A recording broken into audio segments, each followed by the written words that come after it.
This is the Anglican Cable Network Nigeria, ACNN Television. You are on to the news on the hour. I am Folusho Taiwo. You're welcome. The Primate of all Nigeria Anglican Communion and the Bishop of Abuja Diocese, the Most Reverend Nicholas D. Oko, has reiterated that the future of the Anglican Church, especially in Nigeria, depends on the service they deliver to the Anglican faithful, especially the younger generation. According to him, building churches is good, but providing enduring services such as schools and other facilities to its people will ensure that the future of the church is not bleak and will consummate the work of the church. The primate made this known when he led the Abuja diocesan clergymen and the members of the Parish Church Council (PCC) to the site of the Anglican International Academy (ARA), a co-educational institution still under construction. And they become Anglicans in the spirit. Not only that they are attending Anglican church, but they have come to be civilized by the Anglican way of life. They will remain there. Primate Oko, in an interview, shed light on how to tackle the militating factor of transportation to link the school from the Idu Industrial Estate. The Anglican International Academy is situated on the combined plots 248, plot 2, plot 3, and plot 4 on the cadastral zone 600 Institution and Research District, Idu, Abuja. The school land area is about 16.5 hectares. It is a project of the Abuja Diocese initiated by the Primate of all Nigeria, the Most Reverend Nicholas D. Oko. Work on the site has gone extra mile, while structures for the classrooms, the male and female hostels, the dining hall, and staff quarters are already in place and nearing their completion. An amount of about 400 million naira has been reportedly spent on the project so far, and looking at the size of the work remaining to be done, a lot of money will go into it. The Right Reverend Dr. Cyril Odutemo, Bishop of Anglican Diocese of Ughelli, has urged Christians to follow Christ always because, according to him, the truth can only be found in Jesus Christ. Bishop Odutemo made this known in Abuja while speaking at the annual Abuja Diocesan Carnival for Christ, which was held at the old parade ground in Area 10, Abuja. He added that one can only be set free by the truth if one knows the truth. Here is the report. Being a child of Abraham is not the seal of salvation, but that there is a promised seed that is going to bring salvation. You shall know the truth, and it is only that truth that can set you free. The popular old parade ground in Area 10, Abuja, was filled to its capacity and beamed with different sparkling colors as the Anglican faithful in Abuja converged to celebrate the 28 years existence of the diocese in the metropolis of Abuja. The event had in attendance the Primate of all Nigeria Anglican Communion and Bishop of Abuja Diocese, the Most Reverend Nicholas D. Oko, the Bishop of Ughelli Anglican Diocese, the Right Reverend Cyril Odutemo, who was the guest preacher, and other notable personalities like the former Minister of Land, Works and Housing of the Federal Republic of Nigeria, Ms. Amal Pepo. The carnival began with an opening prayer led by the Subdean of the Cathedral Church of the Advent, Life Camp Abuja, the Venerable Benny Dume. This was followed closely with melodious songs from the praise team to usher in people into the spirit of the carnival. Each of the 8 archdeaconries in one deanery that make up the diocese took turns to parade round the arena, displaying their floats and carrying banners that had the theme of the carnival, "The Truth Shall Set You Free," written boldly on it. The high points of the event were the special performances from the Boys and Girls Brigade, which was followed with a special inspection carried out by the Right Reverend Cyril Odutemu on behalf of the primate. The popular indigenous women dance group called Zumuta Mata and others satisfied spectators with their dances, and the winners of the Bible quiz thrilled their listeners with their dramatic recitations. Each of the archdeaconries displayed colorful and uniformed march pasts and salutations in a bid to win the cup. School children were not left out, as the different schools in the diocese were also in action. Finally, to round up the carnival, the primate of all Nigeria took the stage to appreciate all who made the event successful. The Carnival for Christ is an annual event organized in the Diocese of Abuja, and it's an occasion that showcases the different talents and skills of individuals and groups in the diocese. A lot of members in the diocese look forward to the occasion, and surely they cannot wait for the 2018 edition. The primate of all Nigeria Anglican Communion, the Most Reverend Nicholas D. Oko, has said that discipleship demands a lot and that every aspect of the Christian life needs to be actively reactivated before the task of discipleship can be achieved. Primate Oko said this at the Thanksgiving service organized as a climax after the Abuja Diocesan Carnival for Christ that also marked the 28th year of the existence of the Diocese of Abuja at the Cathedral Church of the Advent Life Camp Abuja. He added that where the church is today is a result of people's sacrificial discipleship. Therefore, Christians should make provisions for those coming after them. Others labored, and we are very happy about it. We should be happy to make provision for those who will come after us. To do this, we need all the gifts that we have, all the talents that we have, all the abilities that we have, our education, and all that we understand to mean discipleship. To be a disciple does not necessarily mean coming to church alone. You have to follow Jesus actively with what you are, what you have, and all that is around you. They must all be baptized. Your money must be baptized. Your education must be baptized. Your strength must be baptized. So it is not enough to make demands. We should also be part and parcel of creating solutions for the church. The head of the Anglican Church in Nigeria reminded Christians, especially Anglican faithful, that they are all commissioned missionaries, irrespective of their social status. The Thanksgiving service also featured the presentation of gifts and trophies for outstanding performances. The Diocese of Abuja in the last 28 years has experienced enormous growth in several areas, especially in the area of rural evangelism, which has led to the building of churches in the nooks and crannies of the Abuja metropolis. And now to some news from the judiciary.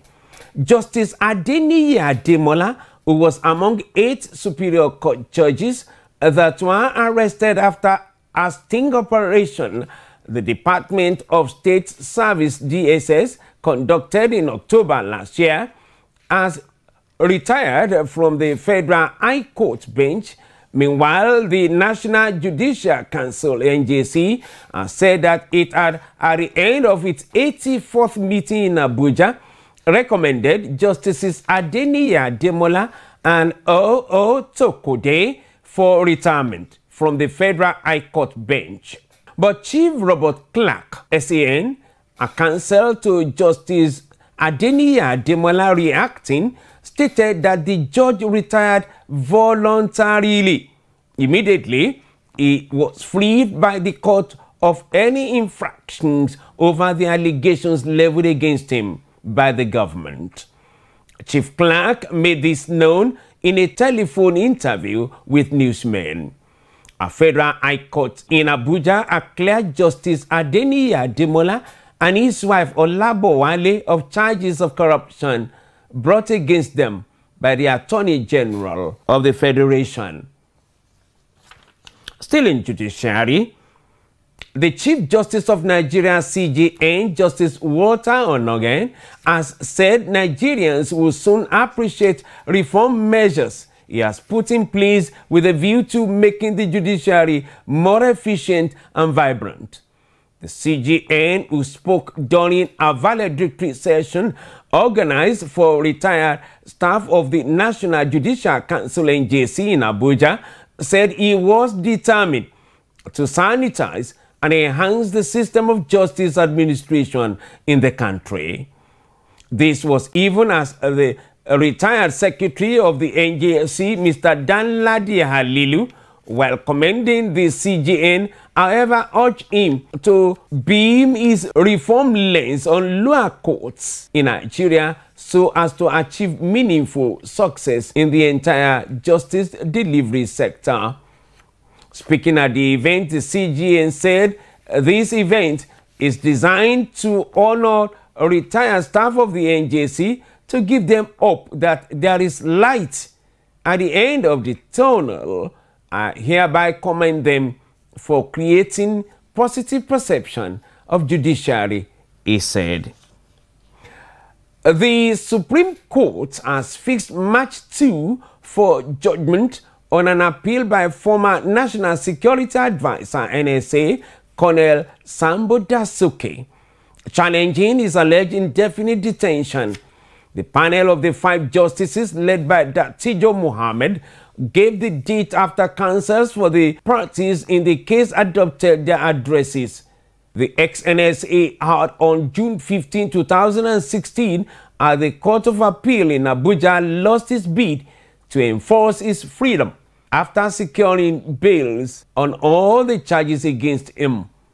The news agency of Nigeria, ACNN, recalls that Dasuki is standing trial for allegedly mismanaging $2.1 billion meant for purchase of arms to fight the Boko Haram insurgents.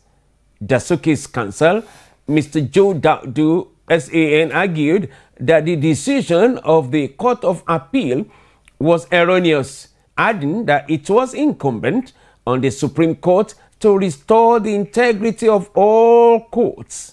Daudu submitted that it was out of place for the Court of Appeal to scuttle the fundamental rights of a citizen after well-considered decisions of 4 courts that admitted the applicant to bail. He said that his client needed the bail to prepare his defense, adding that he could not have access to security documents while in detention. The Anglican Bishop of Diocese of Ihiala, Anambra State, the Right Reverend Professor Israel Okoye, has said that Nigerian leaders have failed their citizens following the auctioning of Nigerian migrants and also kidnapping some for ransom in Libya. Bishop Okoye made this known during the Advent ordination of 11 priests at the Cathedral Church of St. Silas, Ihiala. The cleric, who condemned the slave crisis in the North African country, also urged the federal government to take proactive and reactive steps over the plight of Nigerians sold as slaves in Libya. He also requested the Nigerian Charge of Affairs to Libya, Ambassador Iliya Danladi, to address the situation and ensure that Nigerians were treated with respect and honor in Libya. The political science professor said it was a shame on Nigerians, especially on our leaders who have failed to provide leadership. He therefore called on the youths and others who are eager to leave the country that it is needless, saying that the country must be made promising for the young ones. Those ordained priests were Olisa Meka Ikechukwu Okwora, Francis Uchenna Agada, Bright Onjedika Chukuneke, Ifeanyi Chuku Michael Amanze.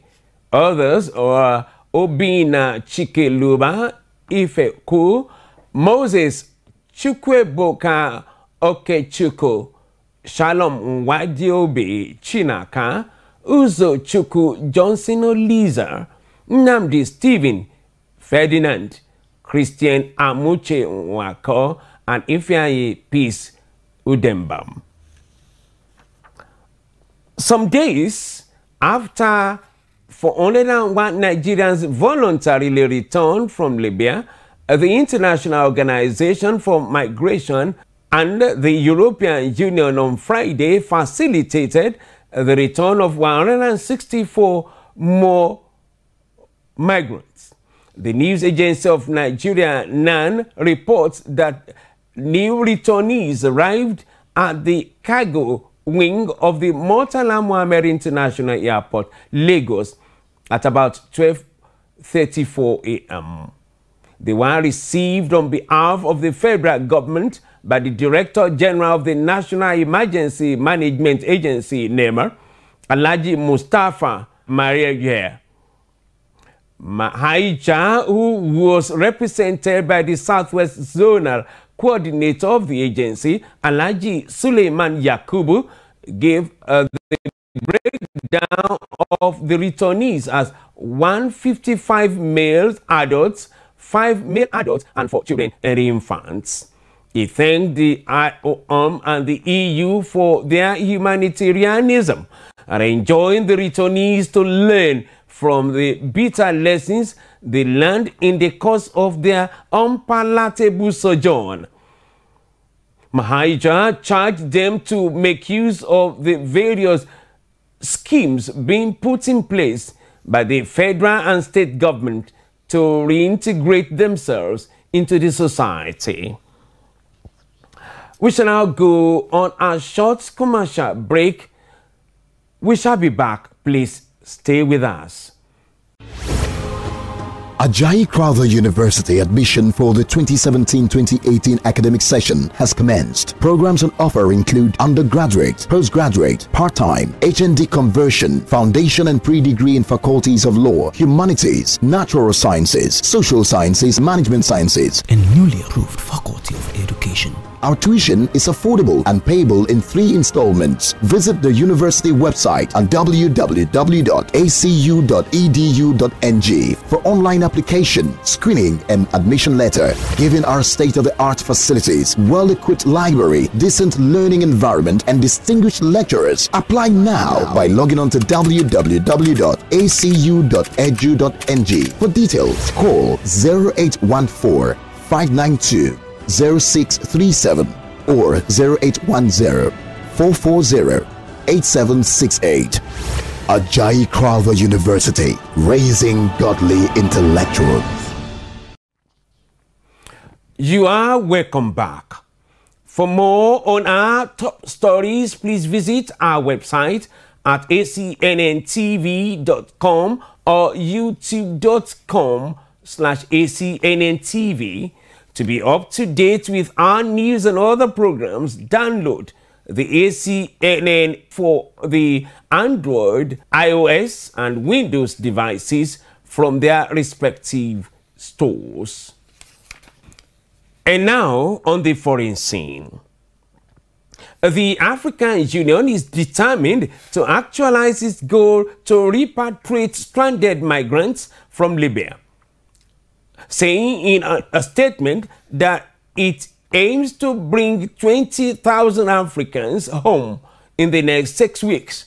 Pressure has climbed on the continental body and individual African states to get their citizens out of Libya after CNN broadcast a report showing black Africans being sold as slaves in the North African country. The African Union had earlier said it wanted to repatriate 15,000 migrants by year's end, but increased its goal after a task force including all European Union and United Nations officials met earlier this week. The group is also working to organize consular services for stranded migrants and landing rights for airlines that can fly migrants out of Libya. The statement said individual African countries have started their own repatriation programs with Nigeria, the source of the majority of the undocumented migrants trying to reach Europe from Libya. Bringing home 144 people earlier this week, Rwanda was also offered to take in as many as 30,000 migrants who have suffered abuse and slave-like conditions in Libya. Protests have erupted in the Middle East after President Donald Trump declared Jerusalem the official capital of Israel. In a deeply contentious move, the top leader of Islamic militant group Hamas have reportedly called for a fresh uprising to make the U.S. regret this decision amid fierce condemnation from international leaders. Moving the embassy from Tel Aviv to the Holy City threatens to reignite tensions in the Israel-Palestinian conflict and jeopardize future hopes for peace in the Middle East. In the hours after Mr. Trump's speech on Wednesday, protests broke out in the Middle East. Shops and schools in Jerusalem shut on Thursday as Palestinians called a general strike, and marches were planned for midday. And now to sports news. Real Madrid star Cristiano Ronaldo has won the 2017 Ballon d'Or. It is the 5th time the Portugal international has won the prize, drawing him level with his great rival Lionel Messi for the most Ballon d'Or of all time. Cristiano Ronaldo was voted the best player in the world once again, edging out Lionel Messi and Neymar. Ronaldo has scored 42 goals across all competitions during the 2016-2017 season, leading Real Madrid to a La Liga and Champions League double. He has won his first prize in 2008 before successes in 2013, 2014, and 2015. He received the award at a glitzy ceremony up the Eiffel Tower on Thursday evening. And so that's it on the news on the hour, which came to you from Anglican Cable Network Nigeria, ACNN Television. We want to thank you and thank you profusely for watching. I am Folusho Taiwo. Please mend it. Don't end it in a hurry. God bless you.